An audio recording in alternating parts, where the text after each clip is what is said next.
This is the Orioles Postcast, your instant game reaction for the Baltimore Orioles. Part of the Locked On Podcast Network, your team every day.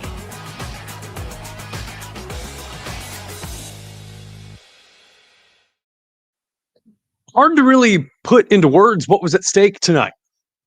Thank you here for joining me here on the Locked On Orioles Postcast here on this Wednesday night. The O's fall to the St. Louis Cardinals in the rubber game. Series finale, 6-4, the final score. A rain-soaked, wet, dreary night in Harford County and all across the DMV at that. And the O's potentially had a chance to kick things into overdrive for their season, get some momentum, claw away at some really good teams. And a series that started out with maybe the most optimism or at least curiosity among Birdland flamed out. And in back-to-back games, we've seen the symptoms and the disease of the 2025 Baltimore Orioles. The O's could have won 4 of their last 5 had they pulled out this series win. Win 2 out of 3 against one of the hottest teams in baseball. And each of these last 2 games were winnable, and they both slipped away. This is tough. And what's really tough is that the start by left-hander Cade Povich started out auspicious, and it could have been something special. However, we must dissect it, as Cade Povich is tagged with the loss. This is what you'll be talking about. Generally speaking, if not for the middle innings, maybe the O's pull this out. And the way Cade Povich started, his composure and his command of his pitches in the first 3 innings, it was absolute filth. A curve, sweeper, and fastball all working in tandem. However, we go to the top of the 4th. He's already given a 3-0 cushion, which is better than you can say for most of his starts this year. He starts getting cute. He's already in trouble with the bases loaded and 1 out, and he's already walked 1 batter to boot. Gets Nolan Arenado to pop out to left field, Dylan Carlson crashing in almost to the edge of the infield. So they avoid the sac fly situation with 1 out. And then a chance to get out of it, Jordan Walker, the much maligned former first-round draft pick and their top prospect way back in the day. First pitch curveball. By that point, Walker had been sitting on it. He knew what to expect next time through the lineup. Hits a first pitch curveball to left field, makes it a 3-2 ball game. Now the Cardinals only trail by 1 as Brendan Donovan and Mason Wynn come in to score. By the way, hats off to the top of the Cardinals order. As it stands right now, 15 at-bats between Lars Nootbaar, Mason Wynn, and Brendan Donovan. They go 9 for 15 with 3 RBIs and 6 runs scored. So whatever lineup manager Ollie Marmol's cooking up there, he did right by them. And in an inning in which Cade Povich walked 2 batters, he eventually gets Victor Scott to strike out to end the inning. He has 8 total strikeouts through 4 frames, however, 74 pitches to boot. A ruthlessly, remarkably inefficient start by the Orioles' young left-hander. And in the top of the 5th, the water just starts falling out of the boat. Lars Nootbaar doubles on a high fastball. Mason Wynn gets a hanging breaking ball inside like he likes. A little bit lower in the zone, but inside. It's off the left field wall. Dylan Carlson has to play it off the bounce, and it's 4-3. As Dylan Carlson had driven in a run to give Cade Povich a little bit of an extra cushion. And again, how many times have we said they just couldn't get the shutdown inning after the fact? When the Cardinals get 2, the O's get 1 back. This is a game they should have won. And they can ill afford to lose any more games like this. And then what we should call a non-competitive pitch to Brendan Donovan. Arguably the hottest hitter in that lineup, not named Ivan Herrera, cement mixer sweeper. He hits it to the flag court, and it's 5-4 Cards. The Redbirds would never look back. So Cade Povich strikes out 9, but is slapped around over the course of his 96 pitches. Shout out to right-hander Matt Bowman for taking 1 on the chin. Recently promoted after he was DFA'd. Yaramil Geraldo goes back down to AAA Norfolk. Again, nothing subtle about this move. The O's just need arms. 2 innings of 1-run ball. Matt Bowman kept the O's in the game. Sadly, when he ran into trouble in the top of the 6th, right-hander Andrew Kittredge comes in with Mason Wynn on third base. The first pitch he throws is a slider down and away to Ivan Herrera. He pokes it into the right field corner just past the outstretched arm of Ryan O'Hearn. Bro Hearn laid out, tried to catch it, couldn't. Made it a 6-4 ball game, a double by Herrera. Luckily, he gets out of that jam, gets Pedro Pajes to ground out with the bases loaded, but the damage is done. Coming up, we're going to cruise and fly through this episode. We have to talk about Baltimore's offense one more time and just how frustrating that final inning was in particular. There doesn't seem to be much nuance or situational awareness with the game on the line. And it's coming from who are supposed to be the marquee stars of this team. That 9th inning and the final few frames in particular are going to stick in my craw for a long time. And let me know what you think. We're going to dive into some stats, but we're also going to talk about what went right for the offense and also what went wrong. This is tough. Final score, St. Louis 6, Baltimore 4. We'll be back right after these messages. 'Tis the season, right? Memorial Day has come and gone. We've spent weekends at lakes, maybe out of town, traveling, checking out new cities, going to Camden Yards for the first time in 2 years. And we wonder what happened to all of our money. That's where Monarch Money comes in. It's your personal CFO, gives you full control and vision over your finances. It's not just for budgeting, although it can do that. Think of it as a financial command center. You can track all your accounts, your investments, if you got any, and all your spending in one place. So it's not about managing your money, it's about building wealth. So what's great is that you can also use this app in tandem with other people. If you've got a partner, you've got kids, people you trust with money or different accounts in the family, you can share with the app. You can set goals, you can stay on the same page. Take control of your finances with Monarch Money. Use code LOCKEDONMLB. That's all one word, LOCKEDONMLB at monarchmoney.com for 50% off your first year. That's monarchmoney.com, code LOCKEDONMLB for half off your first year.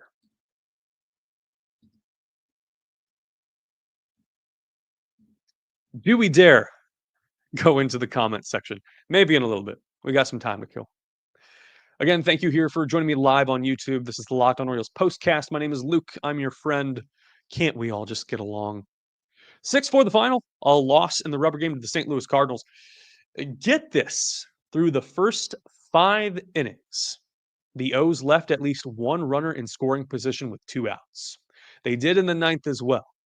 The final line with runners in scoring position tonight, 3 for 17. That is a 176 average. That is Heston Kjerstad territory. No splits, just Heston Kjerstad. 10 runners total left on base. The opportunities were there. The Orioles continue to have the knockout punch elude them. And bottom of 9th, 2 of these at-bats are going to stick in my craw for a long, long time. Jackson Holliday singles to lead off the inning against right-hander Ryan Helsley, who has been nails for most of the year. 12 saves after tonight for Helsley. ERA is a little bit inflated for a closer, 3.15, but he has long been a welcome presence there in the 9th inning in St. Louis. Adley Rutman is doing what Adley's doing. He is 0 for 5 with a hat trick, 3 strikeouts. So that batting average continues to dive. So nothing extraordinary there. Gunnar Henderson. Originally, I thought this was the first pitch. It's not. My point remains. Takes a called strike at the knees, slider, then gets a fastball at 100, kind of middle away. And just a lazy fly ball to center. It seemed like every other at-bat tonight, Gunnar was way out ahead of stuff. a couple weeks ago, the Masson broadcast was singing Gunner's praises about using the back end of the field, getting creative. This has not happened in quite some time. And with the game on the line, 2 outs, Ryan Mountcastle singles one batter later. So you got runners on second and first with 2 outs in the ninth. The winning run is at the plate. I shouldn't have to say anything else. The winning run is at the plate. Please take a pitch. Take one. Take two. Obviously, you would like to win the game with your best hitter, Ryan O'Hearn at the plate. Your best hitter's at the plate. You need to give him a fair chance. He needs to see what Ryan Helsley is doing, how he wants to attack him. Was the scouting report just to flail at the first pitch you see in the ninth? No. You got to pass the baton. That's what creating runs is all about. What is this? Ryan O'Hearn, who again has been doing wonders, who's on an 8-game hit streak, whose OPS is 977, who's got this all-star campaign. This is not a knock. This is ire and frustration. Weekly rolls over on a 99-mile-an-hour fastball to end the game. This wasn't competitive. You need guys to come through in the clutch. And to his credit, O'Hearn has been a bastion of clutch in the rare moments that the O's can pull out wins this season. What are they doing? And that responsibility does fall on Cody Ashe, the St. Louis area native, and the support staff that are in charge of hitting. There's got to be something relayed there. With the game on the line, you need to see more than one pitch. That's just, if I'm off base, call me out. If you think that this is off kilter and wrong, by all means, please comment here on the YouTube. Again, this is live streamed after every game, so please check me in the chat if you think that that's off base. But this was weird. And it erases a pretty good contribution by O'Hearn and Ramon Urias. Urias now riding an 11-game hit streak. They both reach in the bottom of the second. Scoreless game at this point.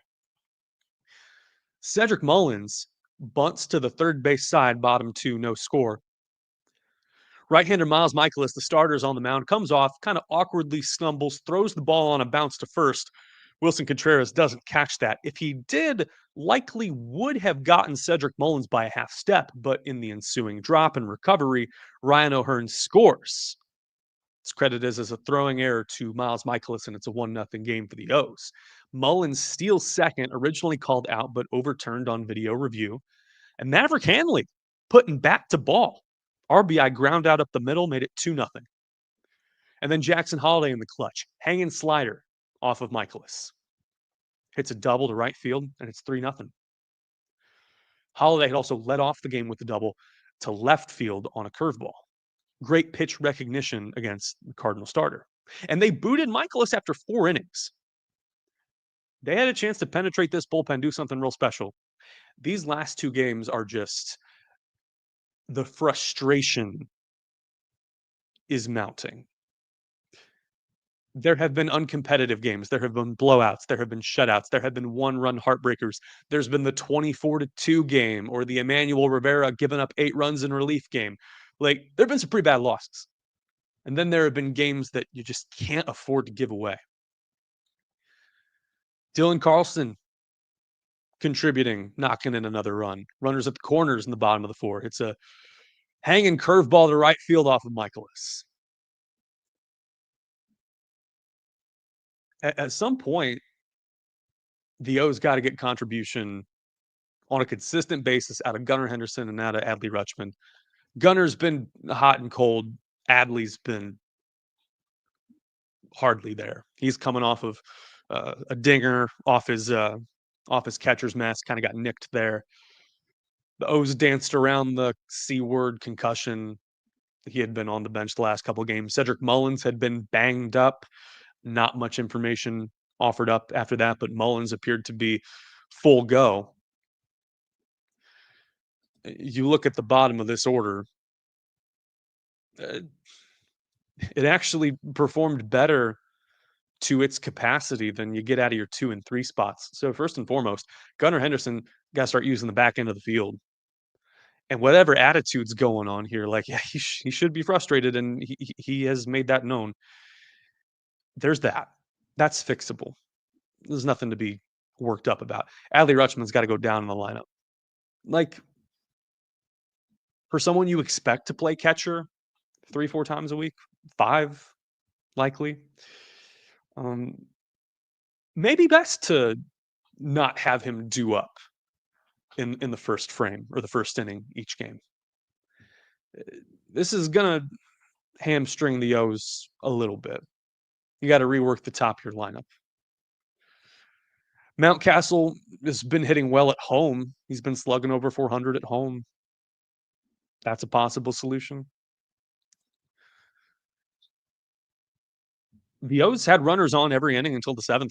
Then they go 1, 2, 3 in the 7th and the 8th against right-hander Phil Maton and left-hander Joe Romero. So next up, the Chicago White Sox are in town for the battle for the basement in the American League. Like, this is the Tank World Series, at least right now. Right-hander Zach Eflin is expected to get the nod against rookie Sean Burke on Friday. I will not be here Friday. As some of you know, if you follow or keep up, I run a United Football League show, usually doing it in conjunction with this on the weekends, and we are doing it on site at Audi Field on Friday night. Big break for me. Super excited to do some live football coverage there on Friday. So I will not be here. We'll be back in action Saturday for the Orioles postcast. So prior commitment, personal thing, super excited. It's going to be a fun telecast down there in Navy Yard. Saturday's supposed to be right-hander Dean Kramer against right-hander Davis Martin, and then the series finale against the Chi Sox. Charlie Morton expected to get the ball against right-hander Adrian Hauser. A wonderful sight to see Adrian back in the bigs, getting some consistent starts. Adrian is from Locust Grove, Oklahoma. He was a guest on one of my podcasts way back in the day, probably 4 years ago. Born in Tahlequah, which is where Ryan Helsley is from, actually, in Oklahoma. Really good baseball history and tradition down there in the Sooner State. So no runs allowed over 12 innings, and that's 2 starts for Adrian Hauser, who's 1-0, but a really good guy. Super excited to potentially see him.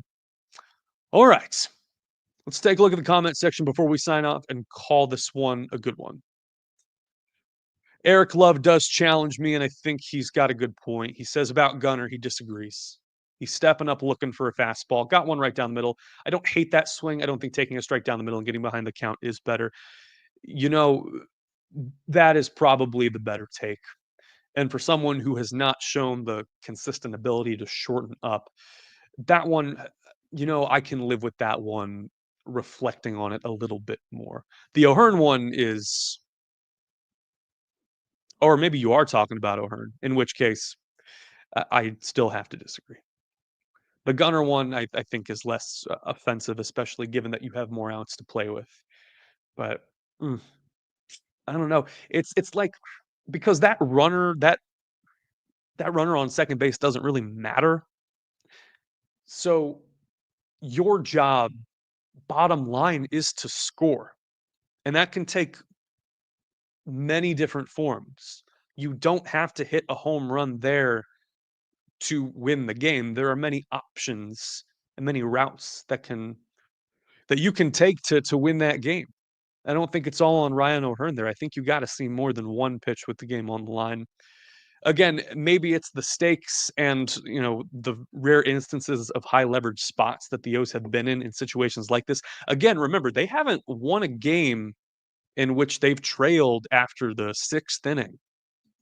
I believe that sounds correct. That was a note that Masson had put out for a long time, and that still hasn't transpired.